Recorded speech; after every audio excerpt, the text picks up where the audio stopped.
Hey, what's going on? Welcome to the Tuxes and Tomahawks podcast. I am Adam Dorito, and I am really excited to bring on Mr. Joseph here. He reached out to me over Instagram a couple days ago, and we were talking about his efforts in the black community and the Trump voting electorate and his fascinating story and his background. I don't want to spoil it for you, so thanks for so much for coming on the show today, Joe. Oh man, my pleasure. My pleasure, Adam. So, tell me about where you came from and how you got wrapped up into everything that you're doing as a philanthropist. Okay, so I got to start with me being initially arrested at the Hmm. age of 18 for a crime that I didn't commit, and I did 7 years in a state penitentiary. So that was very hard for me. I questioned God. Why am I going through this? I went through a lot of soul searching, digging, reading, and I was able to find peace.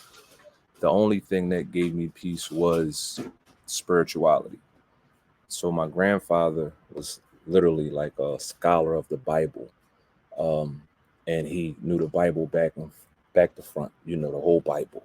And I studied that. I studied Christianity. I studied Islam, but I clung on to something called Sufism that dealt with Gnostics, and Hmm. that was more like the spiritual part, the tapping into so to say, the God inside of you or God-like consciousness.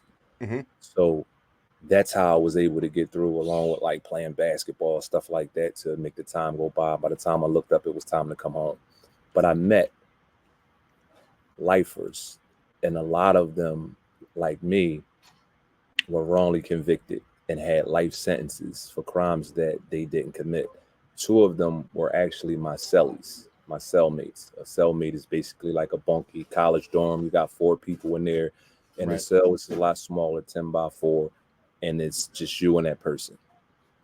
So, This is incredible because I mean a little bit about my background. I was involved in a lot of stuff with the judicial system in the military. And it's actually one of the big things I do in DC. I do, wrongful convictions, and I also work on falsifying records for personnel in the military that get retaliated against for reporting misconduct for officers and sergeants and stuff at NCOs. So I don't have nearly as tragic of a story as you do, but I'm very well aware about how broken our system here is in the United States when it comes to judicial reform. And I know how hard it is to even get a look, to anyone take you seriously. And when you even have all the evidence backing it up and everything you have, and you can spend hundreds of thousands of dollars on lawyers, and even then, it's never guaranteed that the system is going to be corrected. And to hear that you had to endure 7 years of your life that was taken away from you unjustifiably is unbelievably tragic. And I'm so sorry that that happened to you. yeah, it was something that elevated me, and it's just like the broken part of the system that I feel is like so hard to fix. Once we'll connect on another level, and once you meet some of the people on my team that has been diligently working with a friend of mine that was a childhood friend that has a life sentence for a Hmm. crime he didn't commit, and we're still working on that currently, which is it'll coincide with the Trump agenda and what how I feel about that, not just for my own selfish reasons to shed light to his situation, but I am selfishly pushed in his direction whenever it comes to any political campaigns, because I live by the quid pro quo theory. We give you something and you give us something. Right. So I can give you a block of votes, which is 100,000 votes through an absentee ballot through institutions that I have connected with inside of prison, which is Real Street Talk and the Great Panthers. And we found a way to get people like Larry Krasner in office, which Hmm. shed light on 10 lifers that I'm, connected with that came home from that, because they're finally looking at the misconducts from the district attorneys in Philadelphia. And this has been, a lot of, bad that was happening with the DAs through Len Abraham, Roger King. It was Right. so much where it was like Robert Krasner was like, well, what the hell? Like, how did this get past, the Supreme or the Superior Courts? Like, how did this slip through the cracks? So, just to take you back real quick, so I won't be all Yeah. over the place. To get through the sentence part, I came home and I had two friends. I asked them, do you want me to go home to make sure that you have money on your books, commissary, pictures, or do you want me to fight for you to get home? And both of them was like, look, man, if you can help me, brother, like with tears in their eyes, look, help me.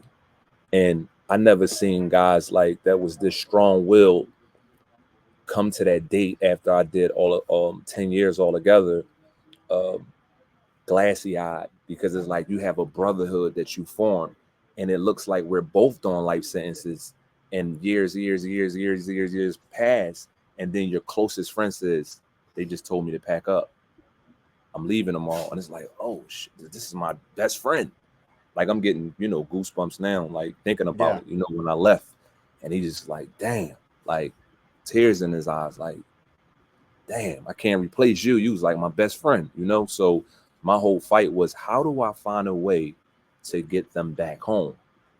So I diligently moved in the direction of finding, the witnesses that were manipulated by the district attorney, made false statements. And I found that even the witnesses felt like it was something that they were wearing for years, that they just wanted to say, listen, I didn't see that crime. I didn't see that happen. I was a kid, and this district attorney told me to say that.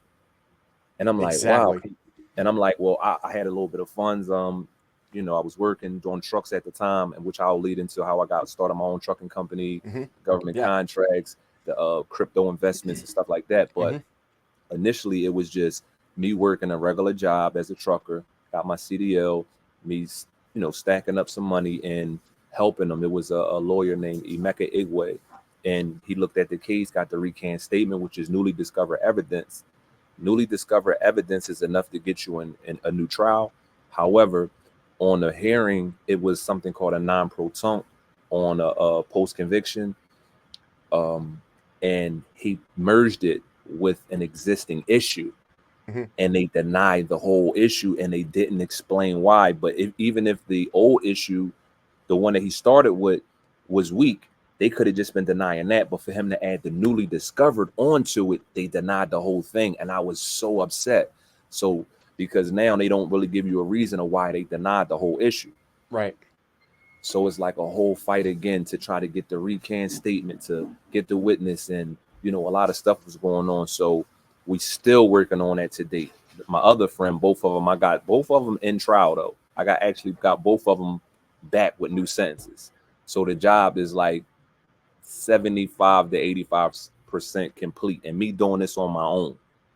And that's really admirable, man, because it's kind of funny because podcasting kicked off, like, I'd probably say 8 to 10 years ago with this podcast called Serial with Sarah Koenig, and she interviewed a case about this kid named Adnan Syed, and I think it was near Chicago, if I remember correctly, but he was wrongly convicted of murdering his girlfriend in high school.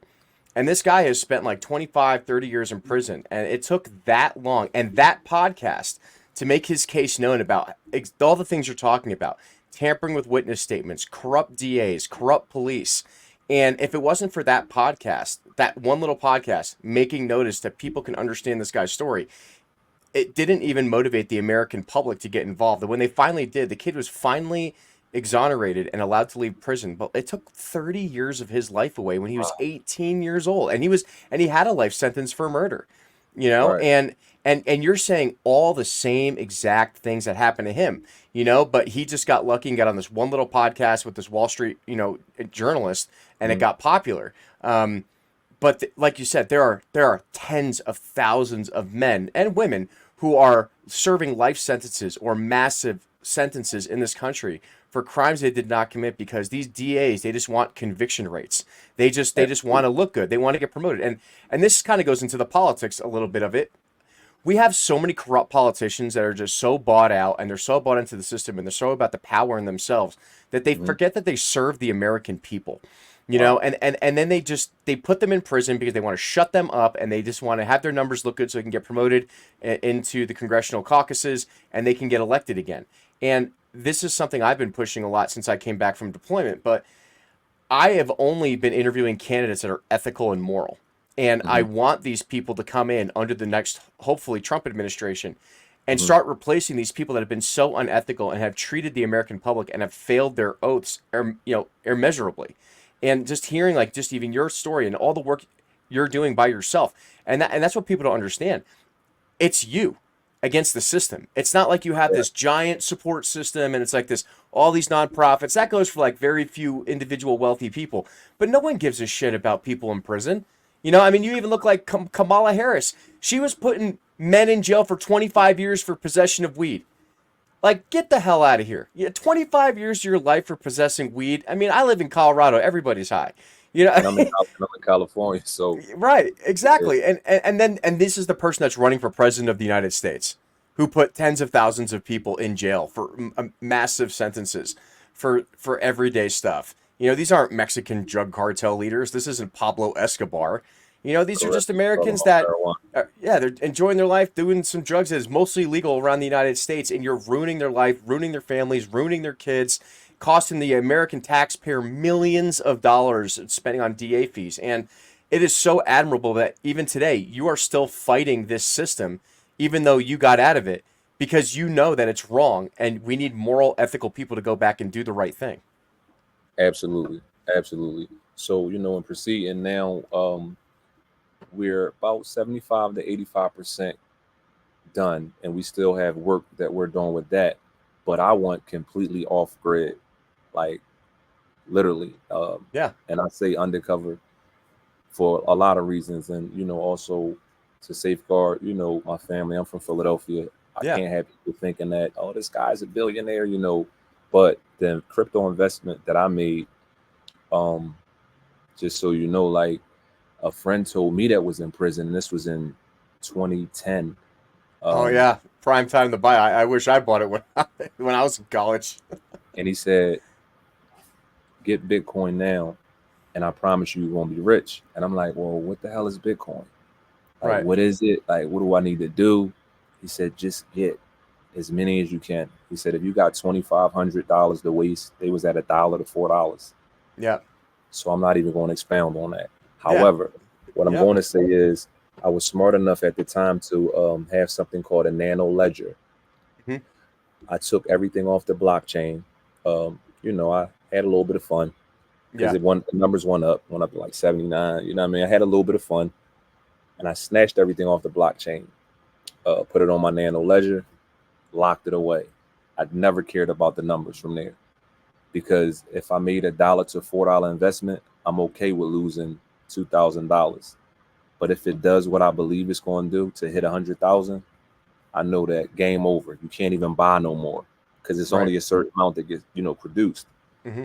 So me going off the grid and having that separate, I walked away from a multi-million dollar enterprise, which was a trucking and transportation company.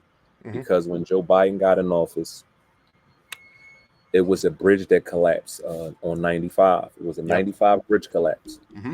My office was 2,500 State Road. I needed that bridge. Not only did I lose 93,000 Hmm. that month, the following months was a decline, took a major hit, had a truck flipped over. I had so much going on. My company was just like crumbling. Hmm. And I reached out with an EIDL disaster loan that was 22 million or whatever was already supposed to have been allocated for that. Right. They denied me. And I went to Martin Luther King Center and I sat down there when Biden and all of the camp came, and Right. I was kind of like ruffling feathers down there. Hmm. He gave this speech about all men are created equal, and I was like, listen, let me explain. They was like trying Yeah. to shut me up. Yeah.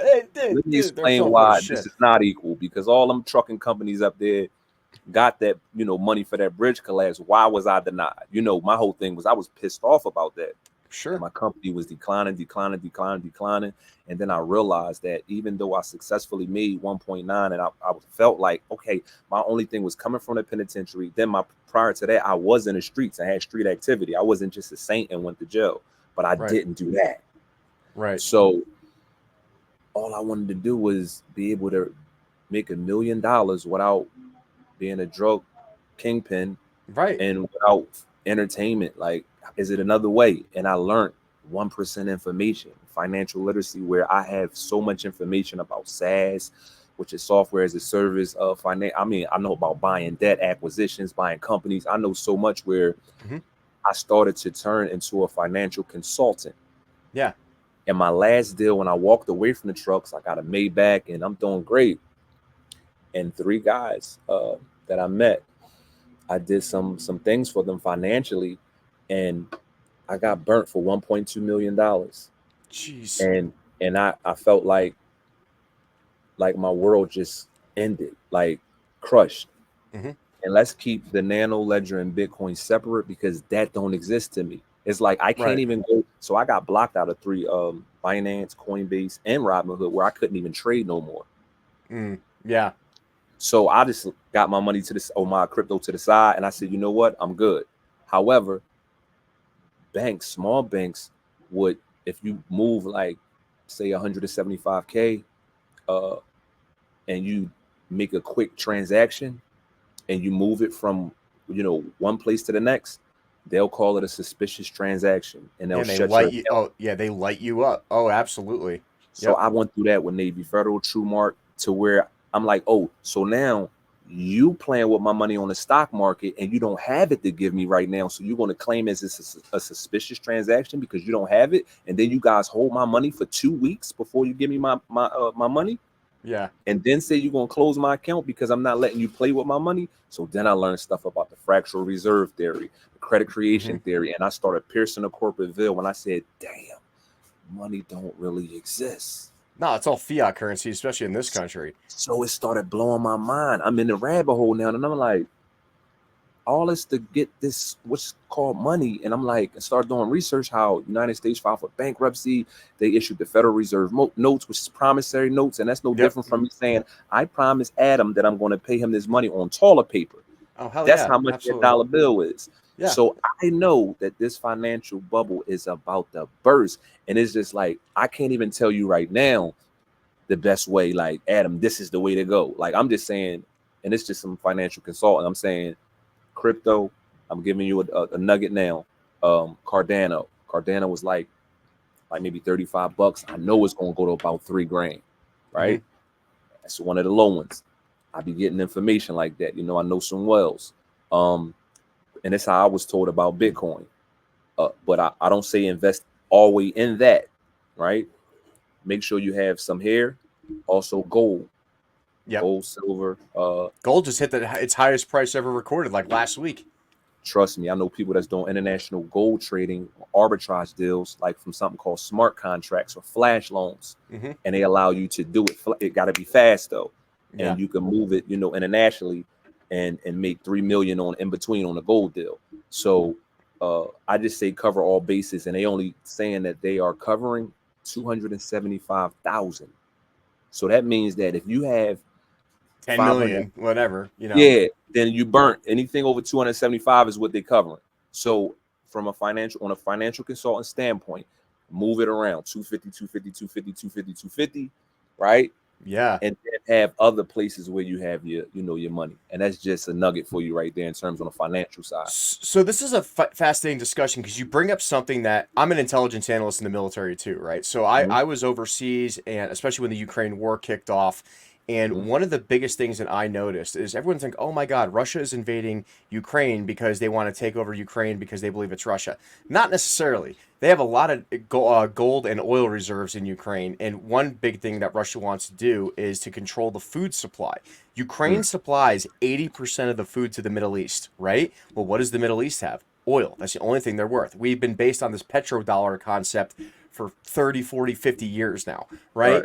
So really the reason Russia is going into Ukraine is to control the food supply of the Middle East, because who currently has all the control in the Middle East? The United States and Western allies. So now if the Russians come in and they're controlling all the food in the Middle East, you can give them all the tanks and helicopters they want in Kuwait and the UAE, but it doesn't put food in people's mouths. So really Right. the bigger picture of this is that the Russians are trying to flip Western influence in the Middle East by using food as a weapon. And then this is where your conversation comes in. What did the Russians do immediately with Brazil, India, China, and Singapore right after that? And they created the BRICS system. They're trying to create an entire new financial system that's based on hard assets only, right? Gold, timber, steel mills, things like that, because they know that the U.S. currency, if they lose their influence of the petrodollar, which is basically what the only thing our Only thing money, that's backing it. the only thing that's backing it is oil trading. And if the Saudis or anyone else in the Middle East switches to any of that currency, the yuan in China or the ruble in Russia or whatever Iran uses, they're going to collapse the entire U.S. financial system overnight because our entire money system is based upon that oil trading. And if the Russians convince everybody to switch to a different financial trading system that's based on physical hard assets, like you said, gold, timber, things that people need, there's nothing backing the American currency promissory notes whatsoever. Dang.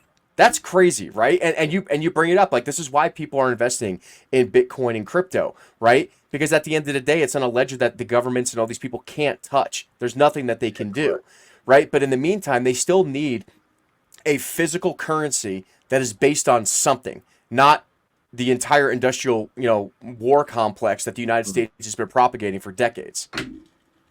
Wow, that's heavy. I gotta digest that one real quick. Man, we gonna build on that off.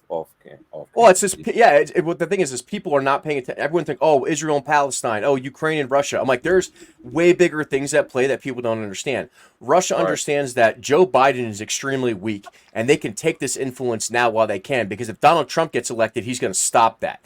And they know that. So they're trying to take advantage of it right now. And it's kind of funny because everyone thought that the Russian system was going to collapse and they couldn't build war machines and everything else, and we were decimating them. That's not true. The Russians were making money off this war because now they've partnered with India and China as their main trading partners, the two largest countries in the world. And they're doing all their own Amazon trading. They're trading all their own oil. They don't need the United States. They don't need the UK. They don't need South Africa. They don't need any of these countries anymore.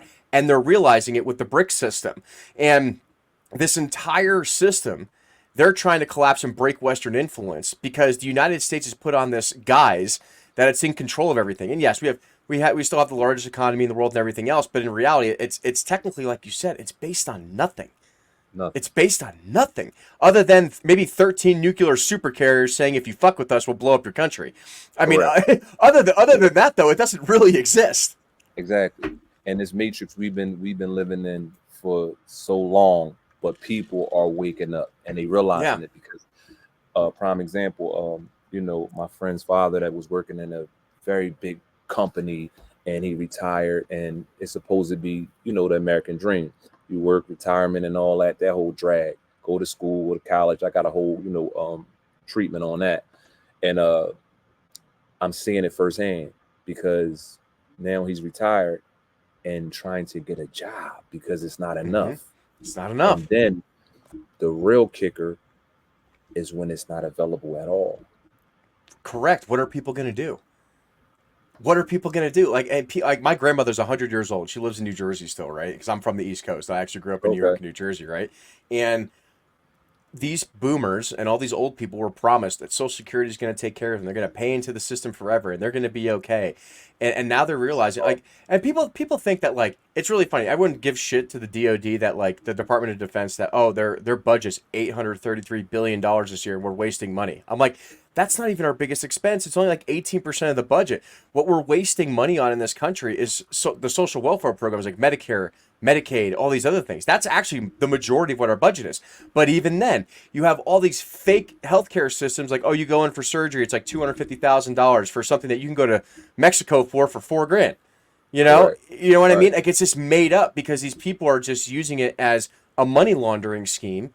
And getting around it with all this fake fiat currency. And at the end of the day, there's not a single ethical politician that's going to stand up and try to stop this because they're also lining their pockets. I mean, I lobby in DC once a year for military reform bills, like trying to do the right thing, right? Mm-hmm. And it's crazy. You think you see some like social justice groups or environmentalists, and then like there's me walking around trying to pass this like, hey, don't rape people in the military. It's bad. We should pass a law for that, right? Because it's not illegal. It's crazy. But 80% of the people I see walking around are pharmaceutical company lobbyists. Like you know what I mean? These are the people that are running the government. It's the medical system based upon fake charges and fees and this. astronomical healthcare system that's burdening the taxpayer with billions, if not trillions, of dollars a year. Wow. Yeah. So let me dive into this because I got a few things I need to take care of, and I want to make sure I give you the meat and potatoes. But Yeah, sure. offline, we definitely got to connect. I got so much that I want to Oh, share for with you. sure. So to add into what we was talking about and how it all connects on a political landscape, um, I want to mention that my guys, both of them are 75 to 85% done in terms of being in the courts, waiting on a decision to be released. Mm-hmm. Uh, I also learned from the teachings of a few great men. One was Amin Jabbar, which was Noonie Mims. He ran Greater for prison and he educated men under him and following protocol. I learned directly from some men. Um, Andre Harvey, who also has an unlawful sentence, life sentence, Mm-hmm. and he's on his way out. Um, Shakur and Sharif, that's who connect me to real street talk in an institution with 100,000 men that I have access to the absentee ballot. So my proposal was based on that of saying, okay, we know we need Trump to win this Mm-hmm. election. Whatever Kamala was going to do, she had the chance to do it because she's been sitting in there the whole time. I don't really Absolutely. want to get stuck on that. I just feel that she's not able to do what she needs to do for the United States of America, and that's just how I feel. Yeah, she's Donald a Trump, liar. yeah, and Donald. You see, Donald, she was in that briefing the other day, and she talks yeah, normal, and then she's hanging out with the city people, and she's like puts herself on some city accent, like she's some kind of gangster. It's like, shut up, yeah. like what are you doing? So honestly, it starts to make me feel a little embarrassed. But I try to break the barriers of this whole race thing, which I believe has been holding us back for so many years. I agree, 100%. Where even this whole you got the founding fathers, and then you got a person that's my white friend that's a slave in the Marriott. So you can't just say, oh, just because you're a Mason or you're white, then you're rich. That's not the case. Exactly. I put myself underground. Literally, Mm-hmm. I am in a undercover millionaire situation where I'm in the recovery home with people that are homeless right now.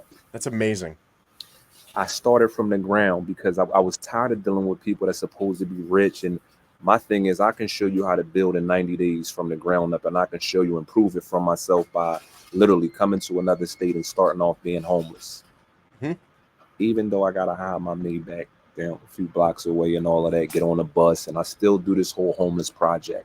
I still train kids in Costa Mesa right now for free I in love that. basketball, but I educate them all the time. They be like, won't you just, why you playing this out? Like, why you gotta be like, I'm telling them like what I'm going through, but I'm like, nah, because you cannot attain the highest of heights until you hit the deepest of depths. And I Yeah. wanted to start from the ground because my sister was homeless in Philadelphia when I made $1 million, and she was homeless on just being free. She just wanted to break from the government like a nomad. And I'm like, what's wrong with you? I'm crying. I'm like, I made $1 million and I got a sister that's homeless. Like, what the heck is going on? Anytime I give her something, she give it to everybody else. Yeah. So as I ran a trucking company and I flipped my trucks and I went through this, and I went from technically having that on books to losing that 95 bridge collapse loan and all that, Mm-hmm. everything plummeted. And then I got burned for 1.2 million for a consultant. Then I said, wow, I was at square one. I was paying 30,000 a month in fuel. I was paying my drivers 18 and 2,500 a week. When I did Mm-hmm. my P&L, my balance sheet, I didn't make any money. And Yeah. then, the greedy hand of the founding fathers with the 28% tax, Yeah. I don't make any money. Exactly. So I said, and my greatest gift is writing and rapping, music, books, Mm-hmm. and movies. Yeah. And I came back to my passion. So I already have a studio in my house. I made like 5 albums, and I'm like, how do I get through to the next generation through my music and something that I was gifted with? That's So huge. I watched how it changed from Elevation, from Public Enemy, from KRS-One, and all of these artists, and how it was elevation. And then I watched gangster rap, and then I watched drill music, my generation. And then I'm like, well, look at the kids. Wow, look what the kids are doing now, where my generation wasn't really in the street like I was. So I didn't Mm-hmm. rap about it because I'm not going to make an exhibit A for the district attorney. Like, I'm not going to rap about if I'm doing a crime. So most of the rappers in my era they really wasn't in the street. So Mhm. the kids that came under me thought they were. So now they started recording it, going live, doing stuff, and then talk about it. Yeah, we just smoked on Lil Homie and all of that, and they really just did it. So Right. the DAs loving Instagram and all these other apps because they just posting the crimes right on television or right on the internet. Yeah. So now they bringing that to court. So I'm saying, do I just accept it? Do I just fall back and say this is what it is? So my talent again is like I wake up. I have over thousands of songs. When I say Tupac's back, Oh yeah. I say that's who I Tupac's always. not dead. Tupac's not dead. Who you can? Absolutely. So when Yeah. I say this is what I do on the lines of Tupac, Nipsey, and those that elevate, that's who I am through my words. I do books, write books as well and movies. So it pushed me here. Now Kanye West says, and he makes some crazy statements, but that's still my guy. I just believe that it's misinterpreted. He didn't mean it the way to make it like F all the Jews. Like he didn't, I just think that was blown out of proportion. But I Yeah. understand he's confused in a state where he doesn't have any help to express how he feels, like the Yeah. unjust of the music industry and how they're taking and demanding so much of your talent and just taking you're the talent and they just taking all the proceeds the way they do. Exactly. So my thing was, how do I find a way to get the music out to educate through music, but with the founders, like the founding fathers, it's the Mhm. founding OGs There that you go. polluted me, right? Mhm. That Yep. they have a message that they want to change because they the ones that started it, but Right. they need to be freed up from these cases that I'm highlighting. So Mhm. now here we're coming with the proposal you've seen because it's a $5 million budget of trying to Trump's team trying to get basically the black vote. So my thing Yes. is, with the black vote, I can show you how to get the black vote. And it's pretty Yes. simple. It's two things, which is no color, race, creed, or none of that. It's universal because your son will be bobbing his head, listen to Little Baby or whoever, and you can't control it because it's something about the hip hop field is universal. So the two main, the bridge, the gap, it's the convicted felons, Mhm. the inmates through the absentee ballot. I told you I'm over 100K strong over there. And then hip hop, you win by a landslide. However, I gotta be the leader of the new school. I'm just saying that I have the material, I have the inauguration song, I got everything, I'm prepared. Mhm. So when I say let's put this energy here and talk about the real official men that came from that, that's telling you that's not the way to go. Because my issue is, okay, I put you there, but you need to help me highlight this innocent killing from the kids in the street and the wrongful convictions from the men in jail. Yeah. That's all I care about. My Absolutely. babies. Yeah. My babies that are dying because of this music, and it's called drill, right? And I'm gonna give you based on vibration, is played and recorded at 440 gigahertz. It's a frequency. Mhm. 440 gigahertz causes sorrow, anger, kill, drill. It's the vibe, right? Mhm. Then you have 432 gigahertz and 444. Those are the frequencies of love. So my plan was, okay, let me put out my music through the institutions, which is the jail kiosk machine they had where they can buy the music.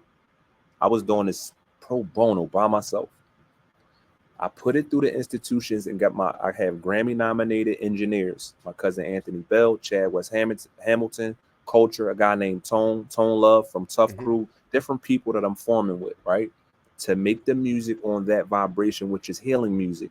Being as though I know business, I'm a regular label, I can use a DBE certification. If you don't know what that is, that's disadvantaged business enterprise. That's how most of the foreigners come over here and they get work and they use the Martin Luther King discrimination, and they coming from another country. It's like, what? Yeah. That's really for the disadvantaged people that's here.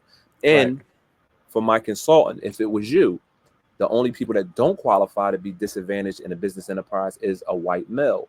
And the loophole is to make it a woman-owned business. As most of the people I consult that are white males, Right. I make them go through the women to be 51% owners of their company. So it's Mhm. still a loophole in it for everybody, right?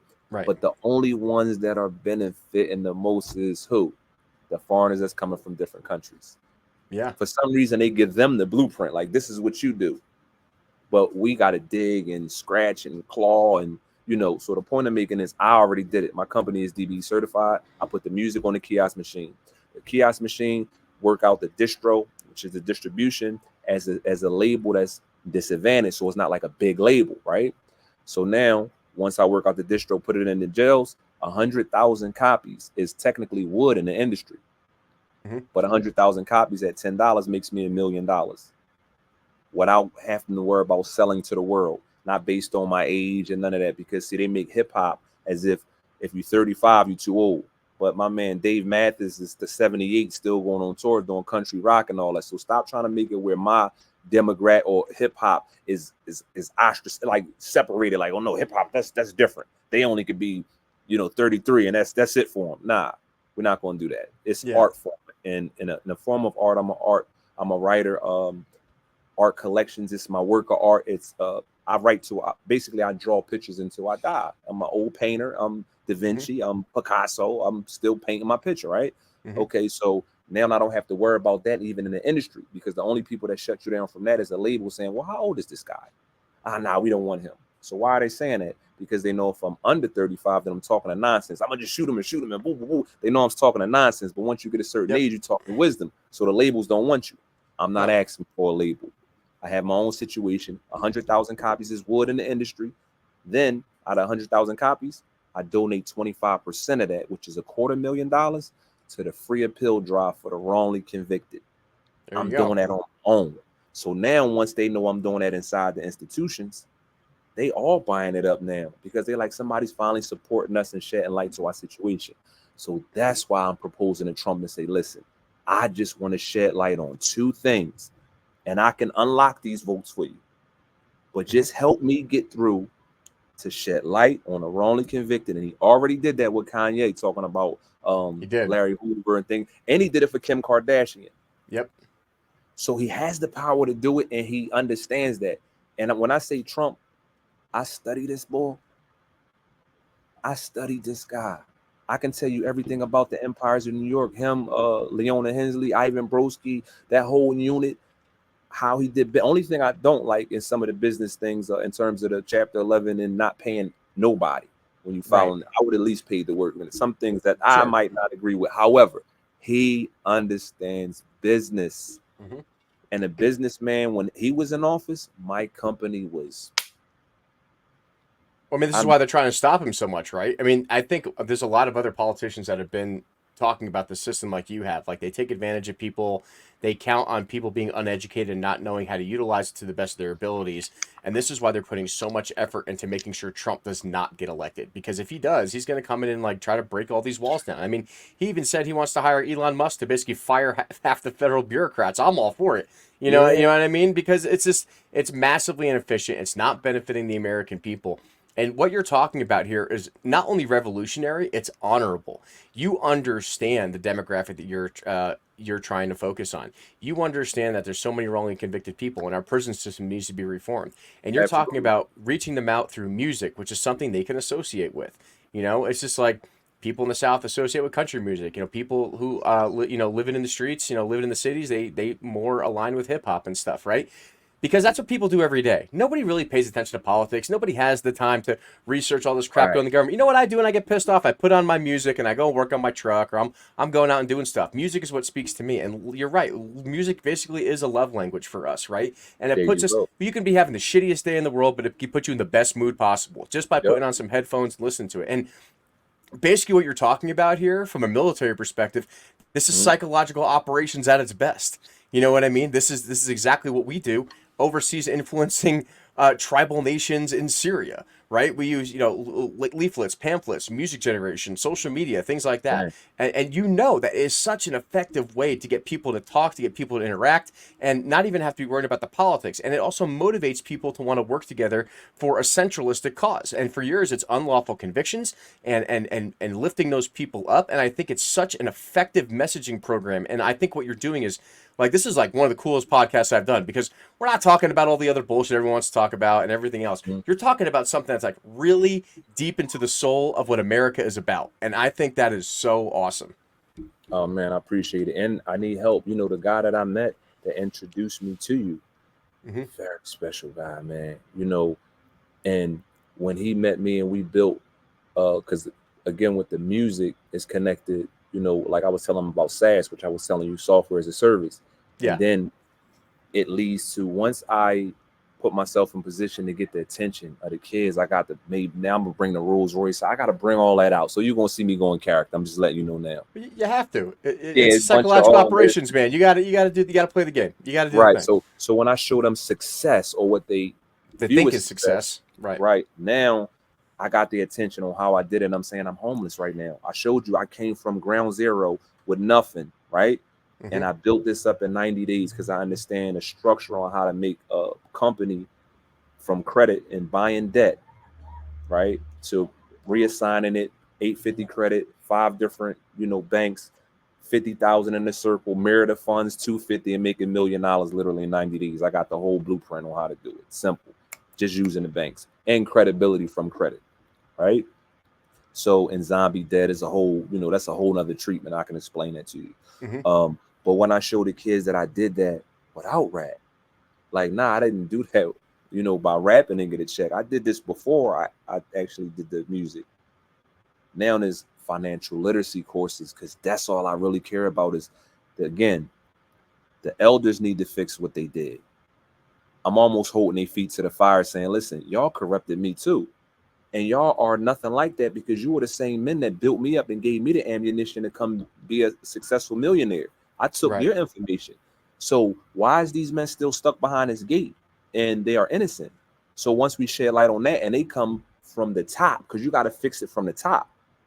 So when they come and fix it, and then you got somebody like me, because they all grayed out now, and a lot of them older. So now I can still blend in with that style and all of that with the younger group, and then show them what appears to be success from all the worldly things, like the $38 million mansions that I'm in and around. I can show them all these things, and they're like, "Well, wow, this is," and then I can show them financial literacy.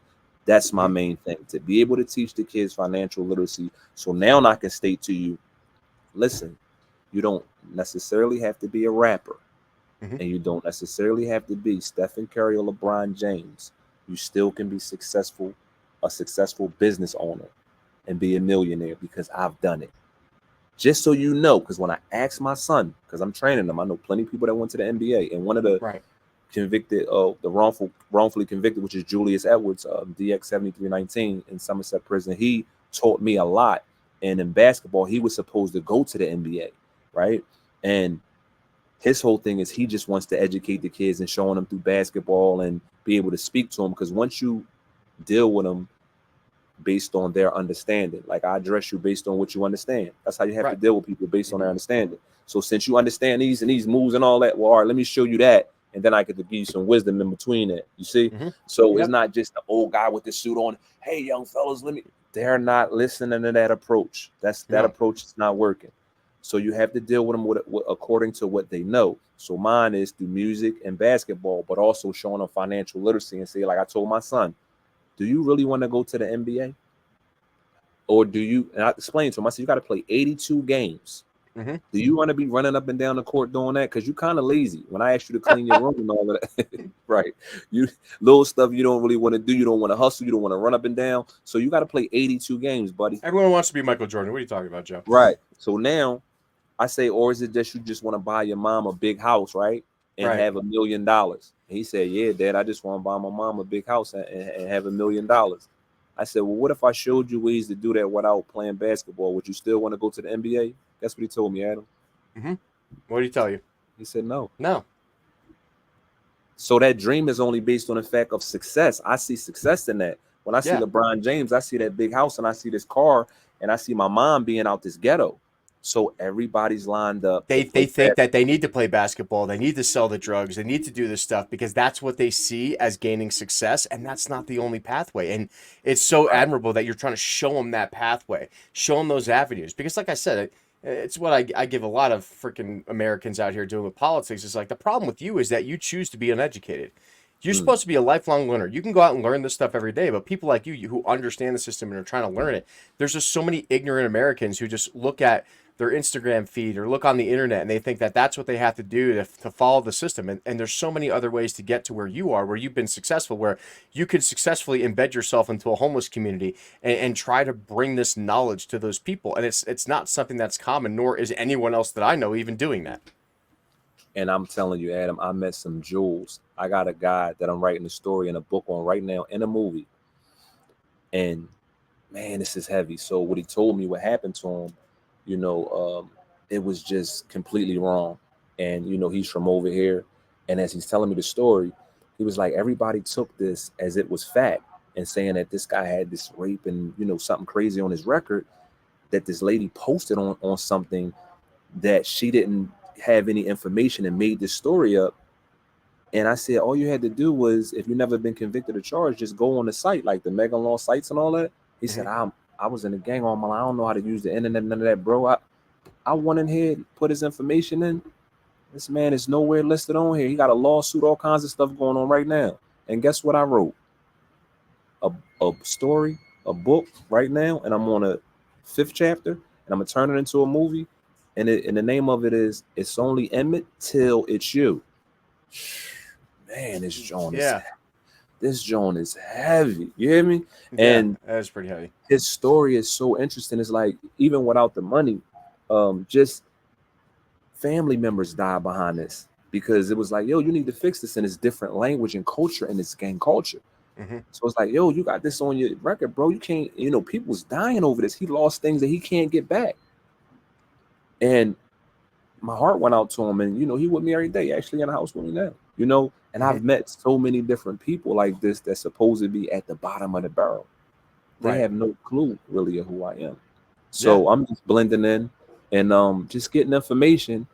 And I ain't gonna lie, my wife hated it. She's like, try to play undercover boss out there, try to save America by yourself. Yeah, she like, come on home, please. Like, I'm tired of this. Yeah, you doing this homeless project. Like, I ain't with none of this. But again, it's certain things that I do is not based on me. It's for the greater cause.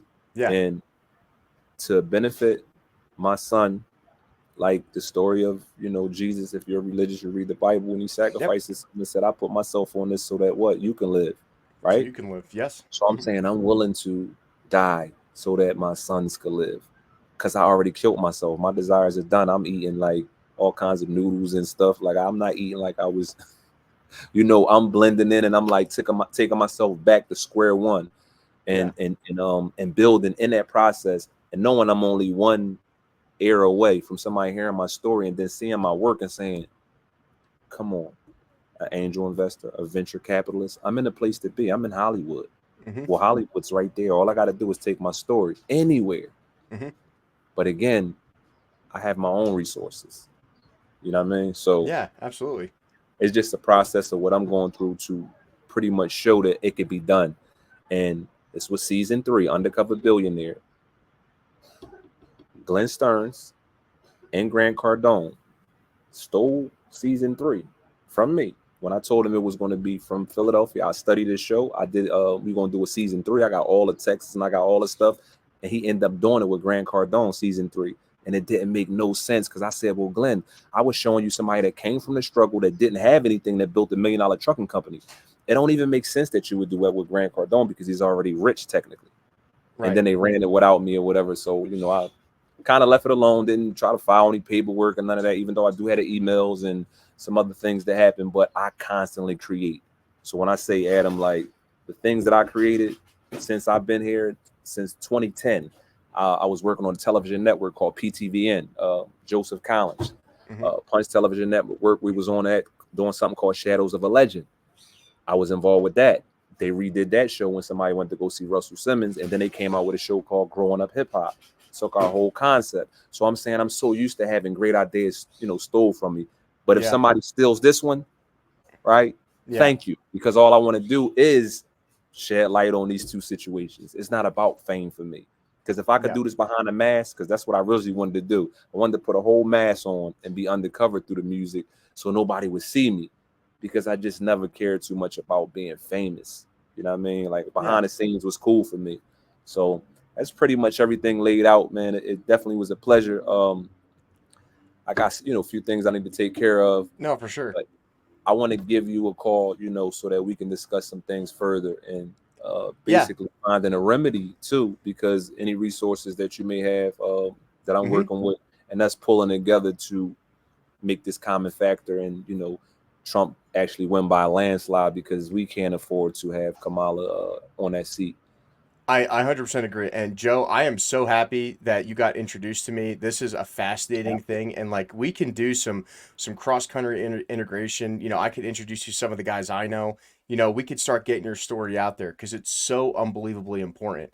And especially for me, talking to you about this entire story has been really an awe-inspiring adventure for me. And I just want to thank you so much for coming on this show. I know I've got to go out of the country to Peru. I'm doing a humanitarian mission down there for a couple weeks, and I'll be back around mid-October. But I would absolutely love to continue working with you in the future and getting on board with everything that you're doing and trying to help, you know, these wrongfully convicted people, helping our street communities be uplifted and help integrating them in our society better the way you have been doing. Because like I said, in church the other day when I was there, because I'm religious, is our life is about service. And it looks like we lost Joe there for unfortunately, but I'll finish my tirade right there. But your life is about service, and you can sit there and make all the money you want. You can sit there and have the highest political offices that you want. But at the end of the day, you know, our life is about serving others, serving our community, and serving a higher power. And if we're not doing that, then we're not helping our fellow man. We're not helping our country. We're not going to save this country from all the incestuous communist ideology that's infiltrating our kids and everything else. And I really can't wait to work with Joe in the future and all of the great things that he's doing. For everyone out there, sorry he got cut off. I guess we lost some connection out there while he's hiding as undercover billionaire in the homeless camps. But thanks for watching Tuxes and Tomahawks. And like I said, this is going to be my last podcast for a couple of weeks. I'm heading out on a humanitarian mission out in Peru. I'm going to go see my mom and my grandma for her 100th birthday in New Jersey for a couple days. And then I'll be back right before the general election kicks off on November 5th. So thanks for tuning in, guys. Enjoy the 3 episodes I was able to post today. And stay safe out there.